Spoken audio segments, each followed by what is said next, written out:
زن بچه اومدیم با یک فاضل ولی من نمیتونم فرباز استایل شو بزنیم. الان باید سیوی تیلز رو چیکار کنم دیگه؟ سیوی تیلز حالا سیوی تیلز رو چیکار این هل اتوان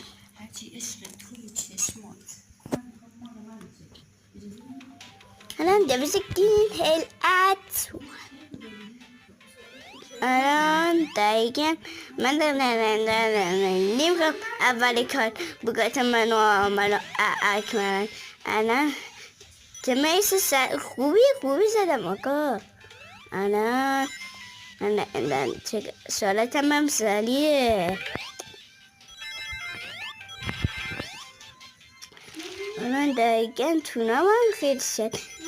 چقدر بدن دونایی بود نه تازه دارم اسمعت منیچر بود آقا بدنگاه اسمعت منیچر میتونم سوپر بسم سو نه کنگو فست میکنم با سالت سالی بولو سو خدافز بچه خدافز